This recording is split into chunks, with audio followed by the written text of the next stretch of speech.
Series of Tafsirul Quran, Urdu, Arabic and with English translation. دعونا نجعل الاسلام یسیطر علی هذا العالم مرة اخرى. آئیں پھر سے اسلام کو Let's make Islam prevail over this world again. برکاتہ یا مسلمین والمسلمات، سب سے پہلے تو آپ کو ماہ رمضان مبارک ہو۔ رمضان اور قرآن، آئیے رمضان میں قرآن سمجھیں۔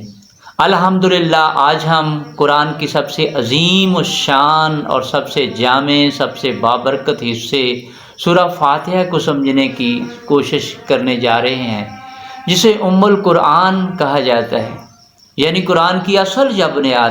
اسے سبع المثانی بھی کہتے ہیں، یعنی وہ 7 آیات جو انبیاء کرام میں صرف صلی اللہ علیہ وسلم ہی پہ نازل ہوئیں۔ اسے شفا بھی کہا جاتا ہے، کیونکہ اس میں لا علاج امراض کو ٹھیک کرنے کی تاثیر پائی جاتی ہے۔ اور پھر بھی یہ دعا بھی ہے جو روزانہ ہماری نمازوں میں شامل کی گئی ہے، جس کے بغیر نماز نہیں ہوتی۔ گویا اللہ کو اس سے اتنی محبت ہے کہ صورت کی وجہ سے وہ ہماری ٹیڑھی میڑھی دعاؤں کو بھی قبول کر لیتا ہے۔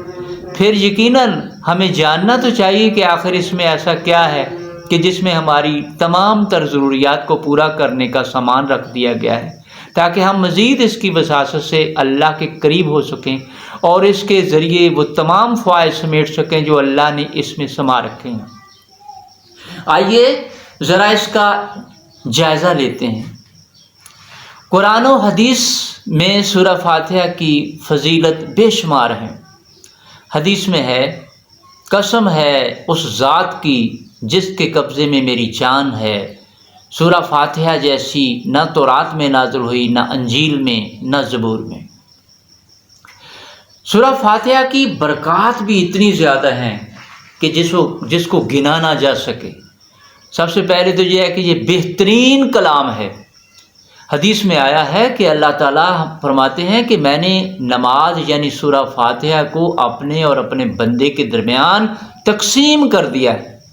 یہ قرآن مجید کی پہلی صورت ہے جسے ام القرآن یعنی قرآن کی ماں کہہ کر بلایا گیا ہے، اور اسے السبع المثانی 7 بار پڑھی جانے والی، دہرائی جانے والی آیات بھی کہا جاتا ہے۔ اس کے مختلف اور بھی نام ہیں، جیسے الحمد، الصلاۃ، الشفاء، الکن، الرقیہ وغیرہ۔ تو یہ تو سب سے بڑی دعا بھی ہے، سب سے بڑی دعا۔ وہ مکمل سورہ فاتحہ در حقیقت ایک مکمل دعا ہے جس میں بندہ اللہ کی حمد و ثنا کرتا ہے اور اس سے ہدایت طلب کرتا ہے۔ اللہ تعالیٰ نے خود فرما دیا کہ یہ میرے اور میرے بندے کے درمیان ہے، اور میرے بندے کے لیے وہی ہے جو وہ مانگے۔ گویا اللہ کو اس دعا کے الفاظ بہت عزیز ہیں، بس ہمیں اس کے ذریعے اللہ سے مانگنے کے ڈھنگ سیکھنے ہیں۔ اور پھر یہ شفا بھی ہے، ہر بیماری کے لیے شفا ہے۔ نبی کریم صلی اللہ علیہ وسلم نے فرمایا، روحانی اور جسمانی بیماریوں کا علاج اس میں ہے۔ ابو سعید خدری رضی اللہ عنہ نے بیان کیا کہ ہم ایک سفر میں تھے، رات کا وقت تھا کہ ہم نے ایک قبیلے کے نزدیک پڑاؤ کیا۔ پھر ایک لونڈی آئی اور کہا کہ قبیلے کے سردار کو بچھو نے کاٹ لیا ہے، کیا تم میں کوئی بچھو کا جھاڑ پھونک کرنے والا ہے؟ تو خود ابو سعید اس کے ساتھ کھڑے ہو گئے۔ ہم کو معلوم تھا کہ وہ جھاڑ پھونک نہیں جانتے، لیکن انہوں نے قبیلے کے سردار کو اس صورت سے جھاڑا تو اسے صحت ہو گئی۔ چنانچہ ہم نے مدینہ پہنچ کر نبی کریم صلی اللہ علیہ وسلم سے اس کا تذکرہ کیا تو آپ صلی اللہ علیہ وسلم نے فرمایا کہ انہوں نے کیسے جانا کہ سورہ فاتحہ ایک منتر بھی ہے۔ تو اس کے بہت سارے اور بھی فوائد ہیں۔ حدیث مبارک ہے کہ حضرت صلی اللہ علیہ وسلم نے فرمایا کہ سورہ فاتحہ ہر بیماری کے لیے شفا ہے۔ حضرت صلی اللہ علیہ وسلم کے عہد مبارک میں ایک موقع پر ایک صحابی نے ایک سانپ ڈسے شخص پر اس صورت سے دم جھاڑا کیا تو اسے شفا مل گئی۔ حضرت ابی ابن کعب رضی اللہ عنہ سے روایت ہے کہ ایک دیہاتی نے حضرت صلی اللہ علیہ وسلم سے عرض کی کہ حضرت میرے بیٹے کو تکلیف ہے، آپ صلی اللہ علیہ وسلم نے پوچھا کہ کیا تکلیف ہے؟ اس نے کہا کہ اسے آسیب ہے۔ آپ صلی اللہ علیہ وسلم نے فرمایا کہ اسے میرے پاس لے آؤ۔ چنانچہ وہ لے آیا تو آپ صلی اللہ علیہ وسلم نے اسے اپنے سامنے بٹھایا اور اس پر سورہ فاتحہ اور دیگر آیات سے دم کیا تو وہ لڑکا اٹھ کھڑا ہوا، گویا کہ اسے کوئی تکلیف ہی نہ تھی، ایسے ہو گیا۔ سورہ فاتحہ کو کثرت سے پڑھنا ثواب بھی ہے اور اللہ کی رضا سے بلا شبہ یہ ہر مسئلے کا حل بھی ہے۔ روزانہ اول و آخر درود کے ساتھ اس کو 100 بار پڑھنے والے روحانی طور پر انتہائی مضبوط ہو جاتے ہیں، بے شمار امراض سے بچ جاتے ہیں۔ اور پھر یہاں ایک سوال بھی پیدا ہوتا ہے کہ آج بھی ایسا کیا ممکن ہے جب کہ ہم دور حاضر کی گردشوں کا شکار ہو کر لاتعداد مسائل و مصائب میں بری طرح سے گر چکے ہیں، اور اگر ممکن ہے تو پھر ہم اپنے مسائل کا حل سورہ فاتحہ سے نہیں کرواتے؟ تو اس کا جواب ہے کہ جی ہاں، بالکل آج بھی سورہ فاتحہ سے اسی طرح استفادہ کیا جا سکتا ہے جس طرح سے اللہ کا فرمان ہے اور جس طرح سے نبی صلی اللہ علیہ وسلم نے تعلیم فرمائی اور پھر صحابہ اکرام علیہم اجمعین نے اس تعلیم کے مطابق کر کے بھی دکھایا۔ مگر اس کے لیے ہمیں اپنے دل کو اللہ سے جوڑنا ہوگا، اس کی یاد میں مگن رکھنا ہوگا اور اپنے اعمال کو درست کرنا ہوگا، نفس امارہ کی سرکوبی کرنا ہوگی اور نفس لوامہ کو مضبوط کرنا ہوگا۔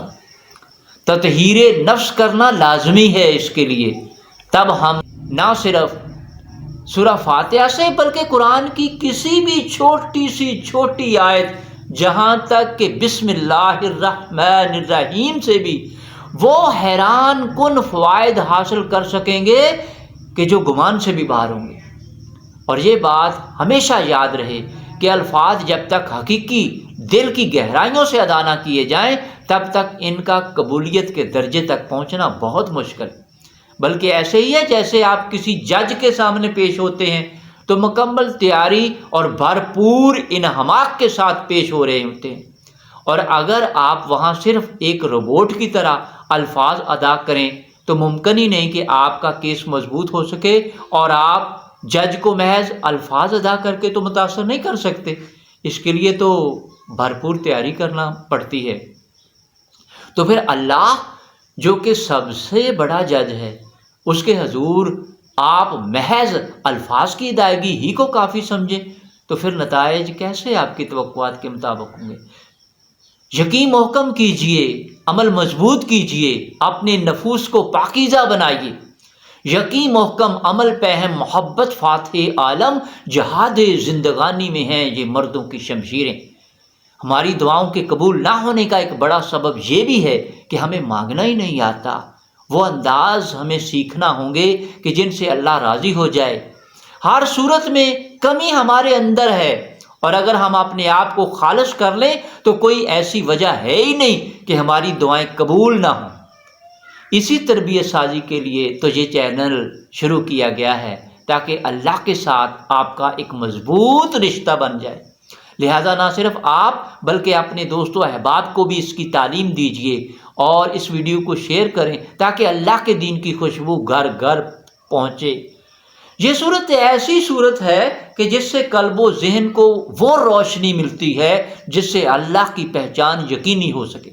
گویا ہمیں یہ اللہ سے یکسو ہو کر وابستہ رکھنا بھی سکھاتی ہے، بندگی کے آداب ہمیں بتاتی ہے اور راہ ہدایت کا بالکل سیدھا راستہ ہمیں سجھاتی ہے۔ اسے سمجھنا، اس پہ غور و فکر کرنا اور اپنی زندگی میں اسے نافذ کرنے سے ہماری کامیابی کی ضمانت ہے۔ تو پھر اسے بھلا کون نہیں سمجھنا چاہے گا؟ کون اپنے دل کو قرآن سے کہ اس نور سے منور کرنا نہیں چاہے گا؟ اور پھر بالخصوص اس ماہ رمضان میں، جبکہ ہمارے روزے اور عبادات کا مقصد بھی تو اللہ کے ساتھ اپنا تعلق جوڑنا ہے، اسے راضی کرنا ہے، تو پھر کیوں نہ ہم اس صورت میں چھپی ہوئی اللہ کی محبت کو سمجھ لیں۔ تو پھر آئیے قرآن سمجھیں۔ بسم اللہ الرحمن الرحیم۔ بسم اللہ، اصل میں یہ با اور سیم بسم یعنی جو کہ اسم ہے اس کا مرکب ہے، تو با سم اور اللہ، با اسم اللہ، تو با کا بازر بی کا مطلب ساتھ انگلش میں ود کے معنی دیتا ہے، اور اسم اللہ کا مطلب اللہ کا نام۔ اب اللہ یہ لفظ الہ سے ہے، جس کا مطلب ہے وہ معبود جس کی عبادت کی جائے، جس کے سامنے دل سے جھکا جائے اور اپنی حاجات اس کے سامنے پیش کی جائیں۔ الہ جس کا مطلب کوئی معبود یعنی کوئی، یہ اسم کوئی نکرہ اسم ہے، مگر عربی میں جب کسی اس عام اسم کو یعنی نکرہ اسم کو معرفہ یعنی خاص بنانا ہو تو اس کے ساتھ الف لام لگا دیا جاتا ہے، تو وہ نہ صرف خاص بن جاتا ہے بلکہ وہ عالمگیر اوصاف کا مالک سمجھا جاتا ہے۔ اسم اللہ کو الف لام اور الہ کا مرکب سمجھا جاتا ہے، جو ایسا الہ ہے جو تمام معبودوں کا معبود ہے، جس کی موجودگی میں کسی اور کی بندگی کا تصور بھی نہیں کیا جا سکتا۔ گویا اللہ عربی زبان کا سب سے عظیم اسم ہے جو تمام صفات کاملہ کا حامل ہے۔ پھر ساتھ ہی اس کی دو بڑی صفات کو واضح کر دیا گیا، کون سی؟ الرحمن، جو رحمان ہے، جس کی مہربانیاں ہر بشر، چرند، پرند، حیوانات و جمادات و نباتات سبھی پہ مسلسل جاری رہتی ہیں، اور پھر الرحیم بھی ہے جس کی شفقتیں اس کے خاص بندوں پہ جاری و ساری رہتی ہیں، جن کی بدولت وہ بندے تمام مخلوقات پہ حق امامت رکھتے ہیں، اور اللہ کے بندوں میں انہیں ایک ممتاز مقام دے دیا جاتا ہے۔ اب آتے ہیں سورہ فاتحہ کی طرف۔ فاتحہ کا مطلب کھولنے والی، گویا اس سے وہ تالے کھلتے چلے جاتے ہیں جنہیں انسانی عقل و شعور بڑے مشکل سمجھ رہی ہوتی ہے، وہ عقدے حل ہو جاتے ہیں جنہیں ناممکن خیال کیا جاتا ہے۔ الحمد للہ رب العالمین۔ الحمد، حمد کا مطلب تعریف کرنا، شکر گزار ہونا۔ الحمد الف لام شروع میں آ گیا، جتنی بھی تعریفیں ہیں خواہ وہ ذات سے وابستہ ہوں یا صفات سے، وہ سب کی سب کس کے لیے ہے؟ للہ، اللہ کے لیے۔ حمد عربی میں شکرانے کے وہ جذبات ہوتے ہیں جو دل کی گہرائیوں سے بے ساختہ منہ سے نکل پڑتے ہیں۔ مثال کے طور پہ اس وقت جب کوئی بندہ کسی مصیبت میں بری طرح گرفتار ہو اور اس کے وہاں سے نکلنے کے کوئی چانسز بھی نہ رہیں، مگر اسی اسنا میں کوئی اسے اس مصیبت سے نجات دلوا دے، تو اس وقت شکرانے کے جو کلمے اس کے منہ سے، اس کے دل کی گہرائی سے ادا ہوں گے، انہیں حمد کہا جائے گا۔ تو پھر الحمدللہ کا مطلب یہ ہوا کہ ایسے شکرانے اور ممنونیت پہ مبنی تمام تر جذبات صرف اللہ ہی کے لیے وقف ہو چکے ہیں۔ گویا یہ کلمہ سب سے ٹوٹ کر ہمیں صرف اپنے اللہ ہی سے وابستہ ہو جانے کی ترغیب دے رہا ہے کہ اللہ کے بندو اپنی تمام تر وابستگی صرف اللہ کے ساتھ جوڑ کر رکھو، جس کی وضاحت قرآن نے اس طرح سے بھی دی ہے، وَاذْكُرِ اسْمَ رَبِّكَ وَتَبَتَّلْ إِلَيْهِ تَبْتِيلًا، اور اپنے رب کا نام یاد کرو اور اسی کے ہو کر رہو، پورے طور پر اسی کی طرف متوجہ ہو جاؤ۔ تبتل کا مطلب سب سے ٹوٹ کر ہر تعلق اور ناطے کو پس پش ڈال کر صرف ایک اللہ ہی سے اپنا تعلق بنا لینا، اسی کا نام بندگی ہے، اسی کو بندگی کہتے ہیں، اور یہی بندے کی عبادت بنتی ہے۔ کس اللہ کے ساتھ تعلق بنانا ہے؟ اس اللہ کے ساتھ جو رب العالمین ہے، یعنی تمام جہانوں کا رب ہے، صرف اسی کے آگے جھکنا اور اسی سے مرعوب رہنا ہے۔ اب ذرا انداز صحابہ اکرام علیہم اجمعین پہ بھی ذرا غور کر لیں۔ حضرت عمر بن خطاب رضی اللہ عنہ کا کہنا ہے کہ جب میں نے یہ آیت سنی تو مجھے یہ احساس ہوا کہ اللہ کا شکر ادا کرنا میرے لیے زندگی کا مقصد بن جانا چاہیے۔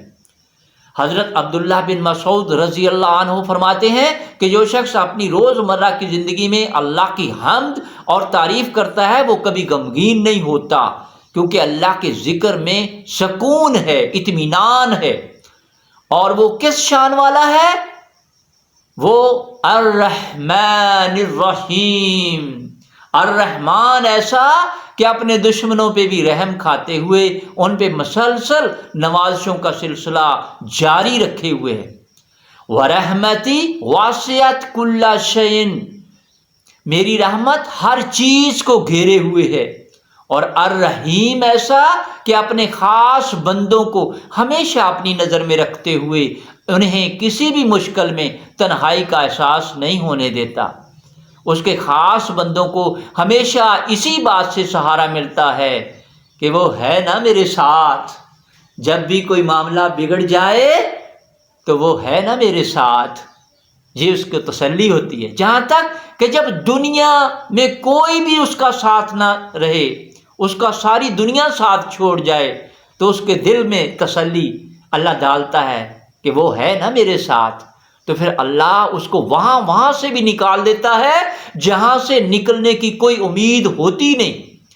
وَقُلْ رَبِّ أَدْخِلْنِي مُدْخَلَ صِدْقٍ وَأَخْرِجْنِي مُخْرَجَ صِدْقٍ وَاجْعَل لِّي مِن لَّدُنكَ سُلْطَانًا نَّصِيرًا، اور ایسے عرض کرو کہ اے میرے رب مجھے پسندیدہ طریقے سے داخل فرما اور مجھے پسندیدہ طریقے سے نکال دے، اور میرے لیے اپنی طرف سے مددگار قوت بنا دے۔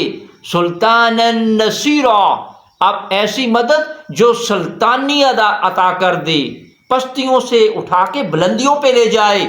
بڑی زبردست دعا ہے، اس کو بھی اپنا معمول بنا لیجئے۔ یہ کسی بھی مشکل سے نکلنے کی دعا ہے، اور اگر آپ اسے سورہ فاتحہ سے ملا کر پڑھیں تو اور بھی زیادہ بہتر ہے، اور اللہ کی ضرور مدد پہنچے گی، اور انشاءاللہ اس کی بدولت آپ ہر قید و بند سے بھی آزاد ہو سکیں گے۔ جب اللہ کے بندے کے دل میں شدت سے یہ یقین بن چکا ہوتا ہے کہ وہ نہ صرف اس دنیا میں ہی اس کے ساتھ ہے، بلکہ وہ تو مالک یوم الدین بھی ہے، اس دن کا بھی مالک ہے جب سب کا حساب کتاب ہونا ہے۔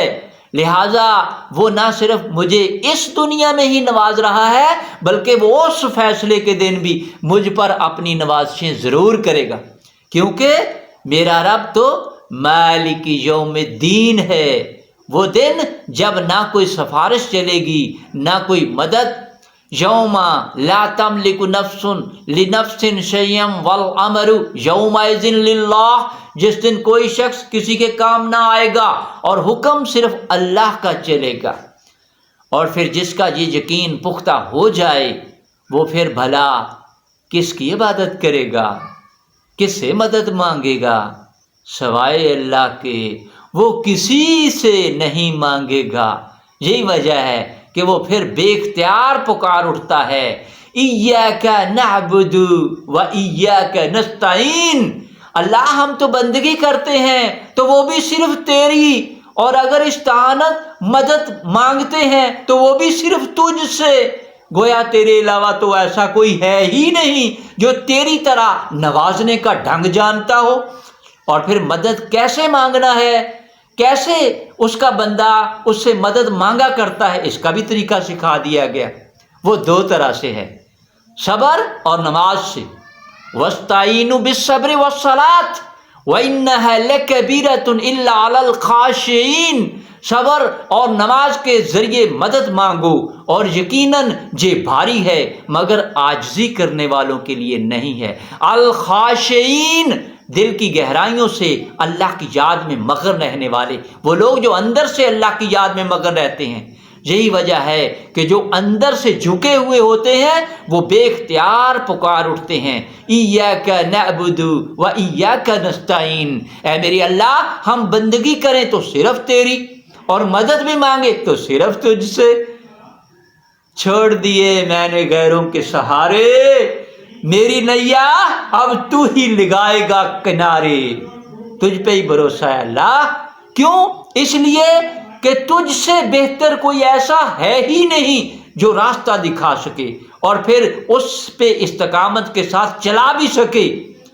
اہدنا الصراط المستقیم، ہمیں سیدھا اور استقامت والا راستہ سجھا۔ لمحہ مانگنی ہے، قدم قدم پہ ہمیں اس کی طرف جانے والا راستہ مانگنا ہے، کیونکہ شیطان قدم قدم پہ اللہ کے راستے سے دور کرنے کی کوششوں میں مصروف رہتا ہے، کبھی ہمارے دل میں وسوسے ڈال کے، کبھی ہماری نیت خراب کر کے، کبھی ہمارے کسی عمل میں لغزشیں ڈال کے، کبھی محسوس اور کبھی غیر محسوس انداز میں اپنی پوری کوشش کرتا ہے، سر توڑ کوشش کرتا ہے کہ وہ صحیح راستے سے ہمیں دور لے جائے۔ اور وہ راستہ کون سا ہے جس پہ ہم نے ڈٹے رہنا ہے؟ وہ صرف اور صرف اللہ کا نازل کرتا قرآن اور اس کے بعد نبی کا ہر فرمان، یہی وہ راستہ ہے جو سیدھا راستہ ہے۔ اس کے علاوہ ہر راستہ گمراہی اور ضلالت پہ مبنی ہے، تباہی ہے ہر راستے میں، کوئی راستہ سیدھا نہیں ہے۔ قرآن اور نبی کے فرمان کے علاوہ کوئی راستہ سیدھا نہیں ہے۔ اہدنا الصراط المستقیم، ہمیں سیدھے راستے کی ہدایت دے، قرآن و نبی کے ہر فرمان کے مطابق ہمیں بنا دے، کیونکہ یہی وہ راستہ ہے جو سب سے سیدھا راستہ ہے، جس کے متعلق ہمیں قرآن ہدایت کرتا ہے کہ وَإِنَّ هَذَا صِرَاطِي مُسْتَقِيمًا فَاتَّبِعُوهُ، اور بے شک یہی میرا راستہ ہے، پس اسی کی پیروی کرو، جس پہ وہی لوگ چلتے ہیں جو اللہ کے خاص بندے ہوتے ہیں اور اللہ والے ہوتے ہیں، اور اللہ انہی لوگوں کے راستے پہ چلنے کی ہدایت ہمیں کر رہا ہے۔ کیسے لوگوں کا راستہ؟ صراط الذین انعمت علیہم غیر المغضوب علیہم ولا الضالین، صراط الذین انعمت علیہم، ان لوگوں کا راستہ جن پہ تو نے اپنی نعمتیں کی، انعامات کیے، اور جس طرح تو نے انہیں نوازا اسی طرح مجھے بھی نواز دیجئے، اور جس طرح سے وہ قرآن اور نبی کے ہر فرمان سے وابستہ رہے، ہمیں بھی اسی طرح کا بنا کے رکھیو۔ بس اپنے اعمال کو اس طرح کا بنا لو کہ اللہ کہہ اٹھے فَأُولَئِكَ مَعَ الَّذِينَ أَنْعَمَ اللَّهُ عَلَيْهِمْ، یہ وہ لوگ ہیں جن پہ اللہ نے انعام فرمایا، مگر جن پہ تو نے غضب کیے ان کے راستے، ان کی عادات و اطوار، ان کے رہن سہن سے ہمیں بچا کے رکھیو۔ غیر المغضوب علیہم ولا الضالین، اور المغضوب جن پہ تو غضبناک رہا، اور وہ جو الضالین ہیں، گمراہ ہو چکے ہیں، ایسے گمراہوں سے بھی مجھے بچائے رکھیو۔ قرآن مزید ان کی نشاندہی کر رہا ہے وَلَا تَكُونُوا كَالَّذِينَ نَسُوا اللَّهَ فَانسَاهُمْ أَنفُسَهُمْ، اور ان لوگوں کی طرح نہ بنو جو اللہ کو بھول گئے تو اللہ نے انہیں اپنی جانوں سے غافل کر دیا۔ پھر اے اللہ میری اس گزارش کو قبولیت کے درجے تک پہنچا کر اسے قبول فرما لے، آمین، تو قبول فرما۔ آخر پھر گزارش ہے کہ انشاءاللہ قرآن فہمی کا یہ سلسلہ اب ہمیشہ جاری رہے گا، اور ہماری کوشش رہے گی کہ ماہ رمضان کے دوران ہمارا ایمان اس لیول کا بن جائے کہ اللہ ہماری دعائیں قبول فرما دے، اور ہمیں ہمیشہ اللہ کی طرف سے مدد ملتی رہے۔ اللہ تعالیٰ آپ کو دل کی گہرائیوں سے اس کے عمل کی توفیق عطا فرمائے، آمین یا رب العالمین، انک انت السمیع العلیم، والسلام علیکم ورحمۃ اللہ وبرکاتہ۔